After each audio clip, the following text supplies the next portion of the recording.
वादी मशहूर सयाहती जाय गुलमर्ग मज योदवे ताज़ शीन पेन किन मौजूद सैलान ज्यादा लुत्फ अंदोज सपद तत गुलमर्ग सब डिवीजनस मज आज महकमा मौसमियात मुताबिक ज्यादा शीन रिकॉर्ड करना आमुत तथ सिलसिलस मज आय मुतलका इंतजामिया तरफ गुलमर्ग तो टंगमर्ग हज वत मखलावनच कम सुबह सुले शुरू करने यथ दौरान इंतजामिया तरफ आम गाड़ियों हंद बापत तमाम वत पूर पड़ बहाल करना आय जन गुलमर्ग पे टंगमर्ग ताम पकन वाजन गाड़ियन एहतियात मूजूब टर्न चेन लागन सान एहतियात वर्तावन अपील करना आय तहम तुंद वन कुछ त सूरत हालत सत निमटन बापत इंतजामिया दोहरा दस्तियाब जन शीन तुलने बापत तिमन नवी टेक्नोलॉजी हज मशीन आयतन करना आम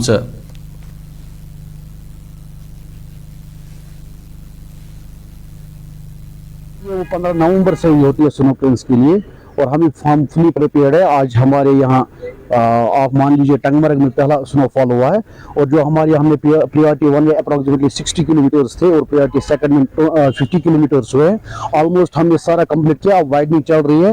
गुलमर्ग बाउल में भी क्लियर हो गया है। जो नॉर्मल टंगमर्ग रोड था वो भी इन टाइम सवेरे 6 बजे ही क्लियर हुआ था। तो हमारी प्रिपरेशन फुल है। हमने जो भी जुडिशन थी वो हमने क्लियर कर दी है। एक्चुअली हमारे मैकेनिकल के पास मैंने लास्ट ईयर भी बोला था कि हमारे पास कुछ नए रोड्स होते हैं, जो इनर लिंक्स होते हैं, जो सब लिंक्स होते हैं वो RNB या PMGSY के अंडर होते हैं। तो मेनली रोड जो है वो हमने टाइम पे क्लियर किए, चाहे आप बाबा ऋषि की बात करें या पॉरिसवेली या गोगलडारा। इस वक्त गोगलडारा से भी 2 गाड़ियां वापस आ रही है। तो मेन रोड हमने किया। अभी छोटी छोटी इनर लिंक्स है वो RNB को स्टेट कंट्रैक्ट में होती है, तो वो भी अपने टाइम पे वो क्लियर कर देंगे सर। तो पता है सर, इस साल प्रिडिक्ट भी करते हैं हैवी स्नोफॉल। हमारे पास कटर्स 3 है, इंपोर्टेड कटर्स है। स्नो प्लोज है हमारे पास 15, जो जिसमें 5 यूनिमॉग्स है इंपोर्टेड, जो गुलमर्ग टंगमर्ग के लिए स्पेसिफिक रखी हुई है। तो हमारी डिपार्टमेंट की फुल प्रिपरेशन है कि किसी भी टाइम स्नोफॉल हो हम फुली प्रिपेयर्ड हैं।